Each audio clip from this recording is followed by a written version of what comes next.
जरासंध के पास गई, बोली, हे पिताश्री, मेरे पति का वध श्री कृष्ण और बलदेव ने कर दिया। जरासंध ने कहा, बेटे तुम चिंता मत करो, मैं देखूंगा श्री कृष्ण और बलदेव कितने शक्तिशाली हैं। मैं संपूर्ण पृथ्वी को वीरों से रहित कर दूंगा। ऐसा कह करके जरासंध 23 अक्षौहिणी सेना तैयार किया और मथुरा पर आक्रमण कर दिया। जब इतनी विशाल सेना भगवान कृष्ण ने देखा तो बड़े आश्चर्य पड़ गए कि इनसे मुकाबला कैसे किया जाए। उसी समय आकाश मंडल से 2 दिव्य रथ पृथ्वी पर उतरे, जिस पर संपूर्ण आयुध की सामग्री मौजूद थी। एक रथ पर भगवान श्री कृष्ण सवार हो गए और दूसरे रथ पर बलराम जी सवार हो गए। अब देखते ही देखते जरासंध की सारी सेनाओं का संहार कर दिया, लेकिन जरासंध को जीवित छोड़ दिया। तो बलराम जी ने भगवान कृष्ण से पूछा, क्यों रे कन्हैया, जब हमने जरासंध की सारी सेनाओं का वध कर दिया तो जरासंध को हमने जीवित क्यों छोड़ दिया? भगवान श्री कृष्ण ने कहा, बलदाऊ, आप विचार करो, हम लोग पृथ्वी पर किस उद्देश्य को लेकर अवतार धारण किए हैं कि पृथ्वी पर समस्त आत्माओं का संहार करके धर्म की स्थापना हेतु हमने शरीर धारण किया है। जब हमने जरासंध की सारी सेनाओं का वध कर दिया और जरासंध को जीवित छोड़ दिया तो जरासंध अपमान की अग्नि में जलते हुए जाएगा, पुनः उतनी सेना एकत्रित करेगा और मथुरा पर आक्रमण करेगा। हम लोग यही मथुरा में रह करके ही समस्त आत्माओं का संहार करके पृथ्वी का भार हल्का कर देंगे। इस तरह से भक्तजनों 17 बार जरासंध ने मथुरा पर आक्रमण किया और 17 बार भगवान श्री कृष्ण ने जरासंध की सेनाओं को पराजित किया। जब वो 18वीं बार आक्रमण किया तब भगवान श्री कृष्ण ने विचार किया कि चूंकि हमारे लोगों के यहाँ आने से यहाँ हमारे भक्तों को बहुत ही कष्ट होता है, उन्होंने तुरंत भगवान विश्वकर्मा को आदेश दिया कि जाओ द्वारिकापुरी में समुद्र के भीतर 25 कोस लंबी चौड़ी द्वारिकापुरी की रचना करो। और योग माया को आदेश दिया कि रात में सोते समय हमारे सभी प्रधान भक्तों को उठाकर मथुरा से द्वारिकापुरी में पहुंचा देना। देखते ही देखते भगवान विश्वकर्मा ने 25 कोस लंबी चौड़ी द्वारिकापुरी की रचना कर दिया और रात में योग माया ने भगवान के सभी प्रधान भक्तों को मथुरा से उठाकर द्वारिकापुरी में पहुंचा दिया। जब जरासंध ने 18वीं बार आक्रमण किया तब भगवान श्री कृष्ण और बलराम जी प्रवर्षण पर्वत के ऊपर चढ़ गए और वहीं से द्वारिकापुरी में कूद पड़े। भक्तजनों, जरासंध ने संपूर्ण प्रवर्षण पर्वत को खोल डाला, लेकिन भगवान श्री कृष्ण और बलराम नहीं मिले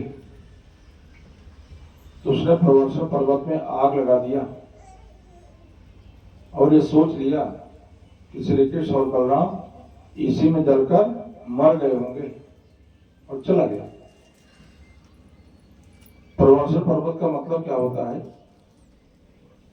जहां ज्ञान और वैराग्य की बरसात नित्यसा 24 घंटे होती रहे, उसी को प्रवर्षण पर्वत कहते हैं। बोलिए सदगुरु स्वामीनाथ की जय। बाद में कालियवन ने 2 करोड़ मलेच्छों की सेना लेकर के आक्रमण कर दिया। भगवान श्री कृष्ण ने जब देखा तो कालियवन जो है ना वो दुर्जय योद्धा था, उसको कोई पराजित नहीं कर सकता था।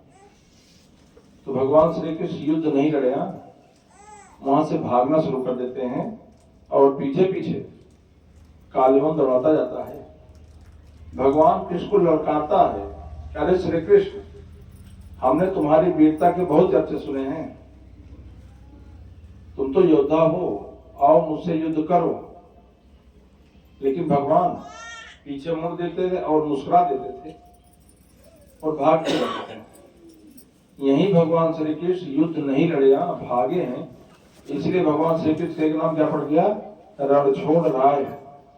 रणछोड़ राय भगवान की जय। भगवान श्री कृष्ण भक्तों प्रवर्षण पर्वत के किनारे किनारे भागते जा रहे थे, अब पीछे पीछे कालियवन दौड़ाते जा रहा था। भागते भागते गए, प्रवर्षण पर्वत में एक गुफा थी, उस गुफा के भीतर एक व्यक्ति सोया हुआ था। भगवान श्री कृष्ण गए और जाने के बाद उसी के ऊपर अपना पीताम्बर डाल दिए और खुद एक दीवार की तरफ चिपक कर खड़े हो गए। पीछे पीछे कालियवन आया और पीताम्बर ओढ़े हुए व्यक्ति को देखा तो उसने क्या समझा कि श्री कृष्ण ही है, यहाँ आकर के चुप कर लेट गए हैं। उसने ना आओ देखा न ताओ, कालियवन ने सोए हुए व्यक्ति को जोर से मारा, एक लात। सोया हुआ व्यक्ति जाग गया पहले और अपने ऊपर जैसे ही पीताम्बर उठाया और सामने देखा कि कौन हो भाई, तुरंत तो जलकर भस्म हो गया। उसी समय अचानक भगवान श्री कृष्ण सामने आकर खड़े हो गए। तो सोए हुए व्यक्ति ने कहा कि आपके चेहरे पर दिव्य तेज है, आप कौन हो? पता नहीं कौन बेचारा अभी आया, मैं सोया हुआ था, मैं उसको जोर से एक लात मारा, मैंने उसको देखा तो जलकर भस्म हो गया। भगवान श्री कृष्ण अपना परिचय बताया, मैं पृथ्वी का भार हल्का करने के लिए यजवंश में अवतार लिया हूँ। वो कालियवन नाम का मलेच्छों का राजा था, उसकी मृत्यु तुम्हारे ही द्वारा लिखी गई थी। क्यों? उसको ब्रह्मा के द्वारा वरदान प्राप्त था कि कोई भी यदुवंशी उसको पराजित नहीं कर पाएगा, इसलिए मैंने ही उसको लेकर के आया था। अच्छा, तुम अपना परिचय बताओ। तब उसने बताया, मैं महाराज मानधाता का पुत्र महाराज मुस्कंद हूँ। देवासुर संग्राम में मैंने देवताओं की तरफ से युद्ध लड़ा, बाद में देवराजेंद्र आकर के हमको चढ़ाए, कहा तुमने हमारी बहुत सेवा किया है, तुमको जो भी वरदान मांगना हो मांग लो।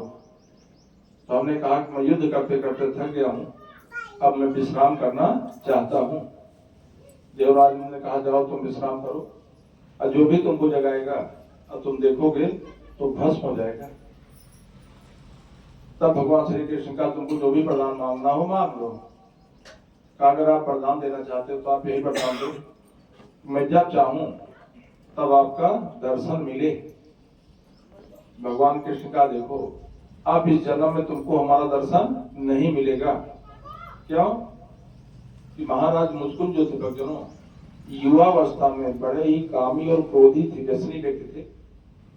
कहा इस जन्म में तुमको हमारा दर्शन नहीं मिलेगा। हाँ, अगले जन्म में जब तुम ब्राह्मण कुल में नरसिंह मेहता के रूप में जन्म लोगे तब तुमको हमारी भक्ति हमेशा मिलेगी। बाद में वहां से आते बाहर महाराज मुस्कुंद गुफा के बाहर देखा तो पहले की अपेक्षा पेड़ और पौधे छोटे, मनुष्य भी छोटे होने लगे, तो वहां से चले जाते हैं। बाद में वही अगले जन्म में ब्राह्मण कुल में नरसिंह मेहता के रूप में जन्म लेते हैं, जहाँ द्वारिकाधीश भगवान की कृपा हमेशा उनके ऊपर बनी हुई थी। बोलिए द्वारकाधीश भगवान की जय।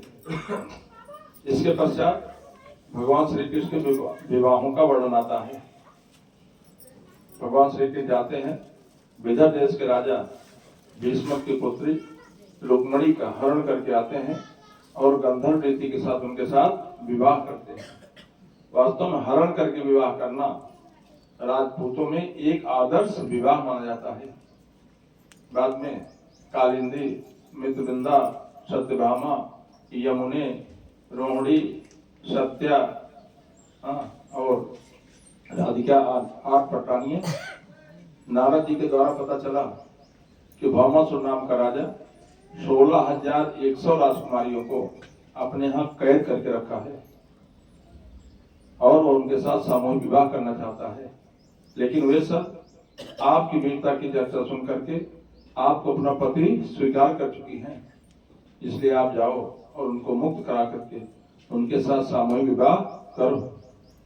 भगवान श्री के जाते भक्तों जाकर के भौमासुर का वध कर दिया और 16,100 राजकुमारियों को मुक्त कर उनके साथ सामूहिक विवाह किया। इस तरह से भगवान